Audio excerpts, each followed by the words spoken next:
और सभी को चुनाव की तैयारी में जुट जाने का जो एआईसीसी का निर्देश है उनको मैंने सभी वरिष्ठ नेताओं के पास पहुंचाया था।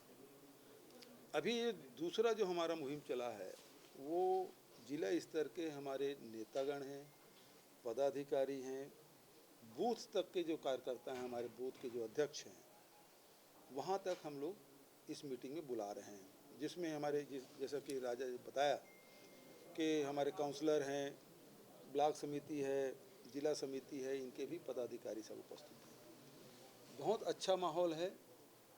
खासकर फतेहगढ़ साहब में हमने शुरुआत की, बहुत पवित्र धरती, और वहाँ ज़बरदस्त उत्साह देखने को मिला। यहाँ भी कार्यकर्ताओं में जो चुने हुए हमारे जो कार्यकर्ता हैं वो सब उपस्थित थे और सभी हमारे वरिष्ठ नेताओं ने निर्देश दिए और चुनाव की तैयारी हम सब लग गए हैं। मुझे इस बात की बताने में खुशी हो रही है कि एसआईआर में हमारे BLA-2 सबसे ज़्यादा बने, 24,000 BLA-2 सभी बूथ में हम लोगों ने बनाया। और अब बूथ स्तर पे हमारी सारी कमेटियां बनेगी और जब ये पूरा सभी ज़िलों को हम जब दौरा कर लेंगे तो तीसरा स्तर में जो हमारे विधानसभा स्तर के कार्यकर्ताओं का सम्मेलन होगा, ट्रेनिंग प्रोग्राम होंगे। तो ये संगठन के माध्यम से, और इसके बाद इस बीच में फिर अभी चूँकि पार्लियामेंट चल रहा है तो उसके बाद 15 अगस्त के बाद राहुल जी का समय लेंगे और बड़ी रैलियां भी खड़गे साहब के, प्रियंका जी के और राहुल जी के हम लोग सब आयोजित करेंगे। आज प्रदेश में एक तरफ जो राज्य सरकार है उसके नाकामी से आदमी जिस उत्साह से उनको वोट दिया था, आज वो निराश हो चुके हैं। चारों तरफ निराशा फैल चुकी है। कानून व्यवस्था सबसे ख़राब स्थिति पंजाब की है। वहीं गैंगस्टर की बड़ी शिकायतें हैं, फिरौतियाँ, हत्याएं, ये लगातार बढ़ा है। और वहीं केंद्र सरकार में आप देखेंगे कि महंगाई की मार से भी हम लोग जूझ रहे हैं। जहाँ पेट्रोल, डीजल, रसोई गैस, रासायनिक खाद, किसान उससे परेशान है। MSP की लड़ाई अलग चल रही है, छात्रों की लड़ाई अलग चल रही है, नौकरियाँ है ही नहीं। तो जो केंद्र में बैठी हुई सरकार और राज्य में बैठी हुई सरकार, इससे आम जनता बेहद निराश है। ऐसे समय में कांग्रेस एकमात्र पार्टी है जो आम जनता के सभी वर्गों के हितों का ध्यान रख सकती है।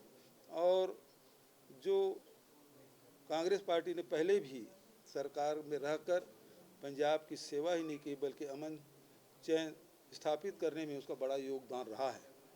तो आज बड़ी उम्मीद से जनता कांग्रेस की ओर देख रही है और ये बात आम जनता भी और कार्यकर्ता भी महसूस कर रहे हैं। और कार्यकर्ता बिल्कुल मन बना चुके हैं कि हमें दाएं बाएं नहीं देखना है, सीधा एक लक्ष्य हमारा है कि हम अपनी बूथ हम जीतें ताकि हम विधानसभा जीतें और सरकार भी बने। आप लोगों की तरफ कोई सवाल हो? विजय साहब, जो कांग्रेस पार्टी है वो काफी पुरानी पार्टी है और पहले से ही बूथ बने हुए हैं, और इसमें डिफरेंट क्या होगा बूथ इंचार्ज? देखिए, पहले ही बूथ बने हैं और सबसे पहले कांग्रेस का ही बूथ बना है क्योंकि सबसे पुरानी पार्टी है। लेकिन वो उस समय के लोग तो अब रहे नहीं, अब तो नया ज़माना आ गया है, तो बहुत सारे लोग अब रहे नहीं, तो उसकी जगह दूसरा हमको बनाना है। दूसरा, नए जो आ रहे हैं हमारे जैन जी, उनको भी स्थान देना है। अब ज़माना आ गया है माइक्रो मैनेजमेंट का। पहले तो कोई नेता गांव में पहुँचे, गांव के मुखिया को, प्रधान को बोल दिए तो वो गांव को पूरा वोट मिल जाता था। अब तो मोहल्ले में भी जाना है, हर जाति में जाना है, अब तो हर घर में जाना है। घर के किसी एक मुखिया को बोल दिए तो फिर बेटा बहू को वोट मिलेगा, कोई गारंटी नहीं है। तो आपको एक एक व्यक्ति से संपर्क करना है। अब तो ज़माना है माइक्रो मैनेजमेंट का, इसलिए ये तैयारी है। जिस तरीके से पिछले समय में कुछ एक तालमेल हिलते हुए नजर आए थे पंजाब कांग्रेस में, क्या वो तालमेल अब बरकरार हो गए हैं?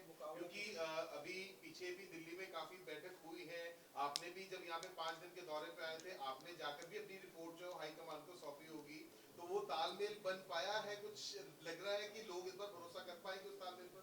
पहली बात तो एक कहा कि लड़ाई किससे, उसे जवाब दे देता हूँ। जी और पहले जो चुनाव आप पंजाब में देखेंगे, अकाली दल बीजेपी का गठबंधन होता था और कांग्रेस पार्टी, इसके बीच में लड़ाई होती थी। बीच में झाड़ू वाले आ गए, बड़े सपने दिखाए, लेकिन लोगों के सपने चकनाचूर हो गए। लेकिन अब जो लड़ाई है, अभी अमित शाह जी आए थे बीच में पंजाब, उन्होंने कहा हम अकेले लड़ेंगे। तो अब जो लड़ाई है पंजाब में पंचकोणी होगा, कि बहुत सारे दल होंगे और सबके बीच में लड़ाई होगी। ये पहली बार ये स्थिति पंजाब में बनने जा रहा है। दूसरी बात है, आपके ही सवाल और किसी और को पूछना है, एक साथ पूछ लो तो एक साथ जवाब दे दोगे। ना फिर क्योंकि आप पूछ रहे हैं फिर ये पूछ रहे हैं, मैं समझ रहा हूँ आप क्या पूछना चाहते हैं और आप लोगों को डायरेक्शन क्या मिला वो भी मुझे समझ आ रहा है। तो एक मिनट के लिए सुनो अरे भाई रुक जा दोस्त, मैं आप प्रश्न पूछे मैं सुन नहीं पाया। मैं ये कह रहा हूँ एक एक करके वो सवाल पूछ लो, मैं एक साथ हम बैठे हैं, एक साथ जवाब दे देंगे आपको। बोलिए आप। मैं ये कह रहा था कि जो पिछले समय आप 5 दिन यहाँ पे आप दौरा करके गए थे, बहुत सारी आपने बैठकें की, उस समय अलग अलग बैठक भी हुई, क्या वो तालमेल बन पाया है? हालांकि आपने बोला कि लड़ाई जो है आपकी 5 कोणी लड़ाई आपको यहाँ दिखेगी, पर क्या जो अंदरूनी तालमेल हिला हुआ था वो खत्म हुआ है? और जिस तरीके से जो इलेक्शन होने हैं, जो तालमेल बन रहा है वो सही बन पाएगा, इस बार लोग भरोसा कर पाएंगे? चलिए, और कोई पूछ रहा था?